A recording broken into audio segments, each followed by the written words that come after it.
नमस्कार मंडळी, चवीचे खवय्ये या माझ्या कुकिंग चॅनलवर तुम्हा सर्वांचे मनापासून स्वागत आहे। तुम्ही भरपूर प्रकारचे भजीची रेसिपी खाल्ली असणार। स्पेशली भरपूर लोकांना बटाटा भजी खूप आवडते, पण मी तुम्हाला आज बटाट्याची भजी एका वेगळ्या व सोप्या पद्धतीने बनवून दाखवणार आहे। बाहेरून पाहू शकता कुरकुरीत आणि मधून एकदम सॉफ्ट अशी भजी। एकदा खाल्ली तर बाकीच्या भजीची रेसिपी नक्की विसराल। आणि जर माझी रेसिपी तुम्हाला आवडत असेल तर चॅनलला नक्की सबस्क्राईब करा आणि लाईक शेअर करायला विसरू नका। चला तर मंडळी, बोलण्यामध्ये जास्त वेळ वाया न घालवता लगेचच रेसिपीला सुरुवात करूया।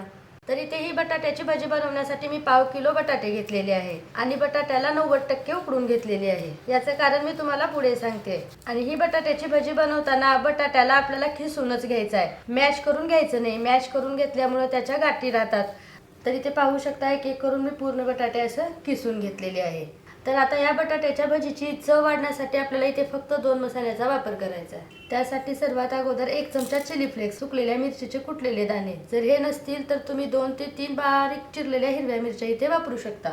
आणि यासोबतच 1 चमचा ऑरिगॅनो म्हणजेच की मिक्स हर्ब्स। जर तुम्हाला हे वापरायचं नसेल तर तुम्ही 1 चमचा चाट मसाला इथे वापरू शकता। चवीनुसार मीठ टाकल्यावर याच्या बाइंडिंगसाठी आपल्याला इथे बेसन वापरायचं नाही आणि मैद्याचा सुद्धा वापर करायचा नाही। त्याऐवजी इथे आपण अर्धी वाटी तांदळाचे पीठ घेतलेलं आहे आणि यासोबतच 2 चमचे कॉर्नस्टार्च पावडर वापरायचा आहे। आता या सर्व जिन्नसांना आपल्याला असं हातानेच मिक्स करून घ्यायचं आहे आणि त्या अजिबात पाण्याचा वापर करायचा नाही, कारण 90% बटाटे चांगले उकडून घेतलेले आहेत। तुम्हाला मी 100% बटाटे म्हणजेच पूर्ण बटाटे का उकडायला नाही सांगितले, कारण की बटाटे जास्त पाणी शोषून घेतात। त्यामुळे काय होतं, आपलं हे पीठ मळताना आपल्याला जास्त घट्ट पाहिजे, त्यासाठी आपल्याला इथे 90%च बटाटे उकडून घ्यायचे। शिवाय बटाट्याची भजी जास्त तेल पिते, त्यामुळे आपल्याला इथे 90%च बटाटे उकडून घ्यायचे। असं एकदम घट्टसर असं पीठ मी मळून घेतलेली आहे।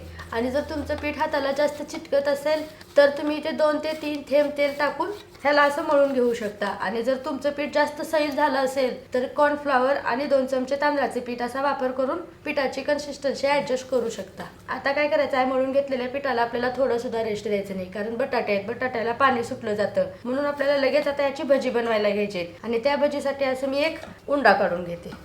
तर हा बनवून घेतलेला उंडा एका पोळीपाटवरती आपल्याला लाटून घ्यायचा आहे। त्यासाठी काय करायचं आहे, इथं थोडंसं वरतून हाताला चिटकू नये म्हणून असं सुकं पीठ टाकून घ्यायचं। दोन्ही साईडनं कोटिंग करून घ्यायचं सुक्या पिठाचे। आता आपल्याला जास्त जाड ना जास्त पातळ, रोजची चपाती कशी असते त्यापेक्षा थोडंसं हलकंसं जाड ठेवायचं आहे। जास्त पातळ केलं ना तर बटाटा भजी तेलात विरघळू लागते। म्हणून मध्यम टाईपमध्ये आपल्याला ही असं आलटून पलटून लाटून घ्यायची। मस्त अशी पोळीपाट भरून मी चपाती लाटून घेतलेली आहे। तुम्ही बघू शकता अशा टाईपमध्ये लाटून घ्यायचे। आणि जर तुमची कडे असं जास्त फाटत असतील तर तुम्ही खालतून वरतून प्लॅस्टिकचा वापर करून सुद्धा लाटू शकता। आता काय करायचं आहे, आपल्याला या चपातीला आकार द्यायचा आहे। त्यासाठी मी हे असं रिंग घेतली आहे। तुम्ही जर घरातल्या बॉटलचं ढाकण घेतलं तरी पण चालेल। आपल्याला या रिंगनं छोटे छोटे असे गोल शेपचे भजी काढून घ्यायचे आणि अशाच पद्धतीने राहिलेल्या पिठाच्या पण चपात्या करून असा आकार देऊन घ्यायचा आहे पहिला। तर मंडळी, इथे भजी बनवण्यासाठी मी तेल चांगल्या प्रकारे गरम करून घेतलेलं आहे आणि त्यामध्ये आपल्याला ही एक एक करून भजी सोडायची आहे।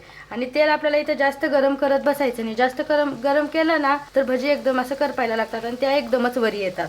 म्हणून आपल्याला मीडियम टाईपमध्ये तेल गरम करून घ्यायचं आहे आणि आता एक एक करून अशी भजी टाकून घ्यायची। पूर्ण पॅनमध्ये जितक्या बसतात ना तितक्या टाकून घ्यायचे। तर मंडळी, इथे तुम्ही पाहू शकता काही सेकंदातच असं भजी वरती आलेली आहे। आणि आता आपल्याला आलटून पलटून फक्त 2 मिनिटापर्यंत ह्या भजीला तळून घ्यायचं आहे। आणि इथे एक महत्त्वाचं, गॅसला अजिबात फास्ट न करताच मंद आचेवर आपल्याला ही भजी अशी कुरकुरीत होईपर्यंत तळून घ्यायची। अजिबात बटाट्याचे चिप्स न पाडता मस्त अशी उकडलेल्या बटाट्यापासून टम्म फुगलेली बटाटा भजी तयार झालेली आहे। काहीच कुटाणा न करता मस्त अशी कमी वेळेत तुम्ही सुद्धा बनवू शकता। एकदम गोल गरगरीत तयार झालेली आहे। तर मंडळी, आता ही तळून घेतलेली भजी मी एका प्लेटमध्ये काढते आणि पूर्ण शिल्लकची भजी तळून घेते। 1/2 किलो बटाटे वापरून 3 ते 5 जणांसाठी ही बटाटा भजी तयार होते। अजिबात सोडा, बेसन, मैदा न वापरता मस्त अशी गोल गरगरीत बिना तेलकट भजी तुम्ही देखील न चुकता बनवू शकता। आणि पाहू शकता बाहेरून किती कुरकुरीत व आतून एकदम नरम। हा कुरकुरीतपणा तास 2 तास असाच टिकून राहतो। मस्त चहा बरोबर अशी गरमागरम भजी व मिरची चटणी भेटली तर दिवसभर याची चव विसरणार नाही। तर मंडळी, कशी वाटली आजची ही रेसिपी नक्की कळवा तुमची प्रतिक्रिया। चला तर मंडळी, अशाच एका नवीन रेसिपीसोबत पुन्हा एकदा भेटूया। धन्यवाद।